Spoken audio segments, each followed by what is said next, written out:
पाठ 11। बुद्धू से बुद्धिमान। प्राचीन, आश्रम, इच्छा, सहपाठी, आज्ञा, गठरी, जगत, सत्तू, परिश्रम, बुद्धू, आत्मविश्वास, विद्वान। प्राचीन काल में आजकल की तरह बच्चों के पढ़ने लिखने के लिए स्कूल नहीं होते थे। उन्हें पढ़ने लिखने अथवा शिक्षा प्राप्त करने के लिए आश्रमों में जाकर रहना पड़ता था। अधिकांश आश्रम नगरों से दूर वनों के आसपास स्थित होते थे। आश्रम में बच्चों को गुरु द्वारा शिक्षा दी जाती थी। उसी समय की बात है। वरदराज नाम का एक बालक था। उसके पिता की इच्छा थी कि उसका बेटा पढ़ लिख कर बहुत बड़ा विद्वान बने। इसलिए वरदराज के पिता ने उसे शिक्षा प्राप्त करने के लिए गुरु के आश्रम भेज दिया। उस आश्रम में अनेक विद्यार्थी रहते थे। गुरुजी सब बालकों का पूरा ध्यान रखते थे और ध्यानपूर्वक पढ़ाते थे। वरदराज को गुरु के आश्रम में रहते कई वर्ष हो गए थे, किंतु वह पढ़ाई में बहुत अधिक कमजोर था। उसके सहपाठी उसका मजाक उड़ाते थे। जब उसे पढ़ते हुए पूरे 5 वर्ष हो गए और वह पढ़ाई में बिल्कुल ही आगे न बढ़ सका, तो गुरुजी को निराशा हुई। एक दिन गुरुजी ने वरदराज को बुलाया और बोले, बेटा वरदराज, लगता है पढ़ना लिखना तेरे वश की बात नहीं है। इससे अच्छा है कि तुम अपने घर लौट जाओ और वहां का काम काज देखो। वरदराज यह सुनकर बड़ा दुखी हुआ। गुरुजी की आज्ञा मानकर वह एक गठरी में अपना सामान बांधकर वहां से चल दिया। उसके पिता बहुत बड़े विद्वान थे। रास्ते भर वह यही सोचता रहा कि घर जाकर पिताजी को क्या मुंह दिखाऊंगा। उसे अपना भविष्य अंधकारमय दिखाई देने लगा।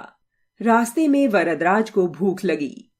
वह एक कुएं के पास जाकर पेड़ की छाया में बैठ गया और अपने गुरु द्वारा दिया गया सत्तू खाने लगा।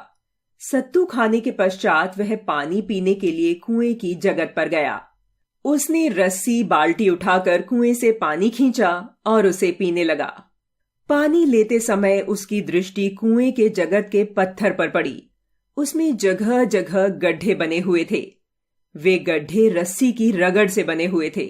उसने सोचा, जब रेशों से बनी रस्सी से इतना कठोर पत्थर कट जाता है, तो कठोर परिश्रम से मुझे भी पढ़ना लिखना आ सकता है।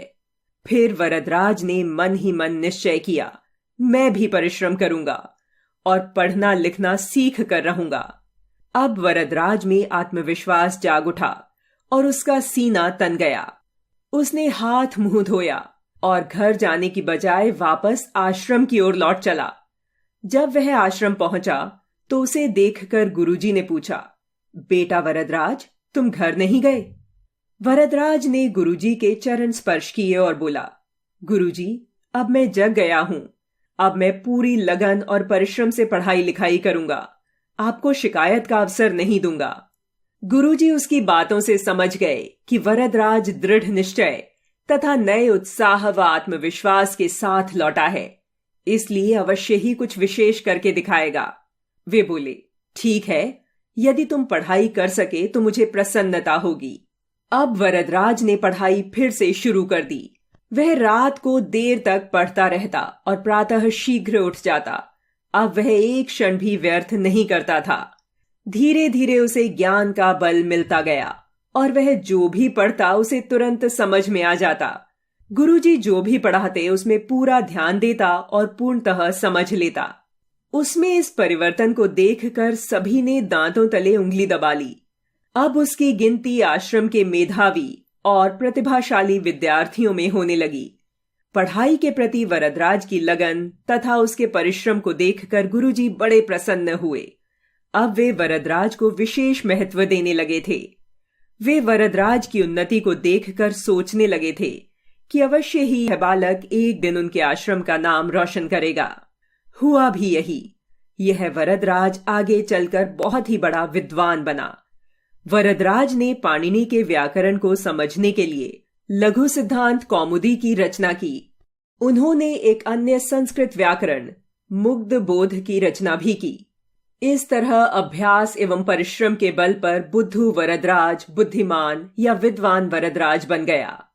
शब्द और उनके अर्थ।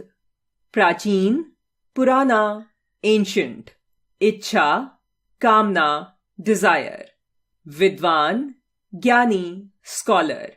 सहपाठी, साथ पढ़ने वाला, क्लासमेट। गुरु, अध्यापक, टीचर। अंधकारमय, अंधेरे से पूर्ण, फुल ऑफ डार्कनेस। जगत, कुएं की मेढ़, wall built round a well. निश्चय, इरादा, डिटर्मिनेशन। मेधावी, होनहार, टैलेंटेड। आत्मविश्वास, अपने आप पर विश्वास, सेल्फ कॉन्फिडेंस।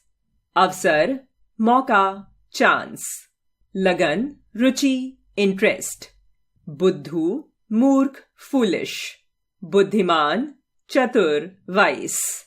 मुहावरे, सीना तन्ना, मन में उत्साह भर जाना, दांतों तले उंगली दबाना, आश्चर्य में पड़ जाना, नाम रोशन करना, ख्याति फैलाना।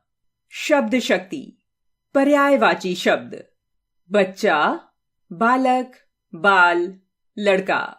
गुरु, शिक्षक, अध्यापक, प्रशिक्षक।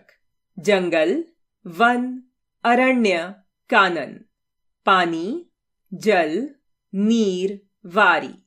पत्थर, पाषाण, प्रस्तर, शैल। परिश्रम, श्रम, मेहनत। विलोम शब्द। गुरु, शिष्य। विद्वान, मूर्ख।